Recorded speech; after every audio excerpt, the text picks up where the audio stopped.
All right, we're here with Washington State women's basketball head coach Kamie Ethridge. Coach will make an opening statement, and then we will open up the floor to questions. So, Coach, just make an opening statement, and we'll get it going.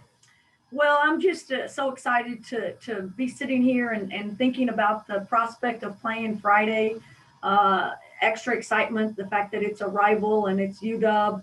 Um, it's it's just crazy that it's about to be mid-December and we haven't played a game yet. But I think there's one thing about us is that we've just figured out this year's just every opportunity we get to play, we need to be grateful for. I'm excited about the fact that we have, all 13 of our players back on the practice floor today for the first time in about 3 weeks, and they couldn't be more excited to play. And we're ready to get this thing started and excited and I think prepared and really ready to take on the challenges that are we're about to face.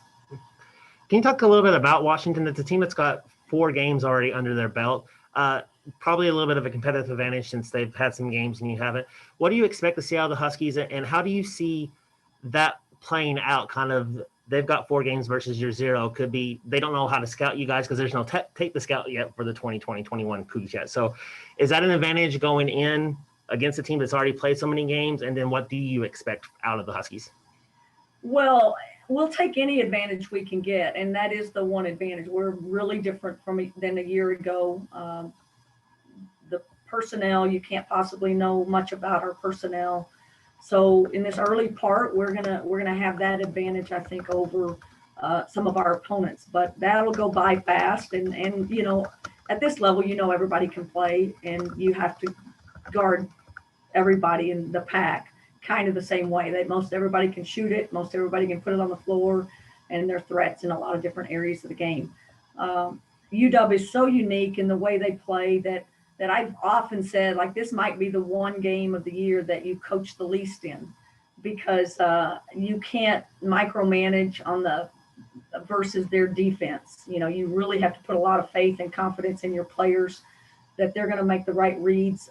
You won't know if UW's in a zone or trap or matchup or what kind of zone it might be, or man, and a switching 1 through 5. So it's all the things that you try to prepare your team for, and not change they do it to get you out of rhythm, and it's a chess match between can we be effective in just attacking whatever defense they run at a high level, without overthinking it, and honestly, for me, overcoaching it, letting our players be put in position to make good plays. So they're a challenge. They're certainly a challenge knowing that we haven't played anybody yet, but at the same time, I like our team. I like how they prepare. I like the versatility of our team, and I think we're at least ready to go see where we stand with a lot of different people.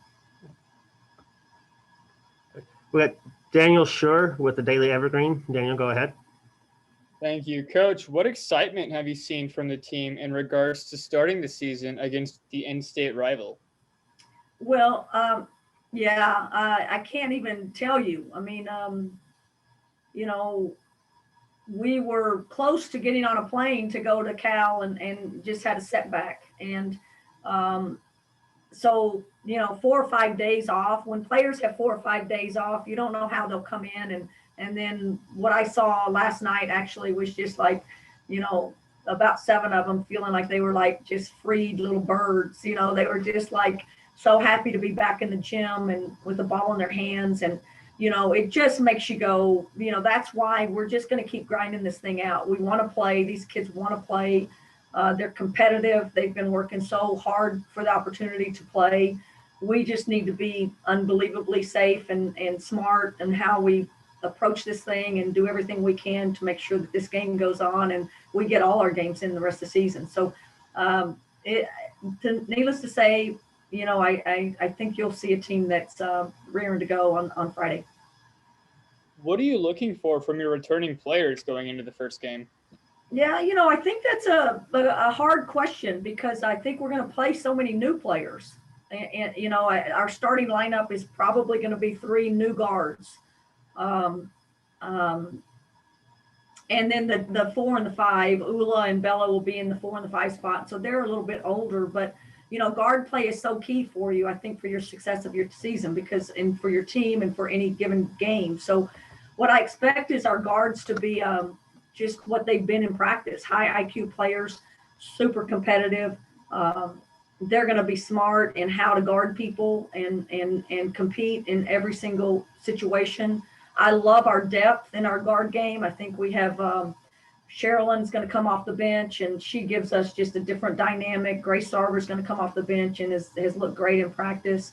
We just have a lot of versatility and a lot of depth, and I think our team has a lot of pride in the fact that they know they can go in and make a difference because they bring something a little bit unique to the team. So everybody's going to play their role. Everybody's going to play unbelievably hard, and they're going to compete, and we're going to do everything we can to try to come out on top. Coach, after the Huskies, you are going to host your very first game of the year here at Beasley Coliseum. It's going to be against Idaho, who's right next door. They are 2-1 on the year. They just actually lost this afternoon to your alma mater down in Austin. What do you expect out of the Vandals as a team that's going to come in here, one of the favorites in the Big Sky? It's going to be a really good non-conference game for you. And just kind of how do you see that game going, and how are you guys preparing for the Vandals as well? Yeah, it's so difficult. Like, we thought we had all day long to prepare for people, and then games got canceled for them, and you couldn't scout them. And then we've had our issues of just being in the gym. So, I think the whole point about, you've just got to be really sure about who you are. And hopefully you've taught defensive concepts that are going to carry over whether you're playing UW or Idaho. You can't change who you are on the defensive end in 2 days or 1 day to scout someone. So, again, I have a lot of confidence in the fact that we have really, players that have great feel for the game, players that are high IQ, and the versatility of, we don't have to depend on 1 or 2 players. I think we have more scoring punch than we've had across the board. And I think that makes us a little bit harder. I hope it makes us more effective in scoring points on the board. So we've got to be really sure about who we are. And then Saturday actually is when we're going to spend some time on Idaho and delve into who they are and what we need to do to try to keep them from scoring 100 points, because they can do that real easy because of the fact that they can shoot the ball so well. But I'm excited that we're renewing that rivalry. I think it's a no-brainer. It certainly is this year, but it's exciting to be playing Idaho. All right, Coach, thank you for your time. Best of luck this weekend. We'll talk to you in Seattle after the UW game. And go Cougs. Let's go. Go Cougs. Thanks, everybody.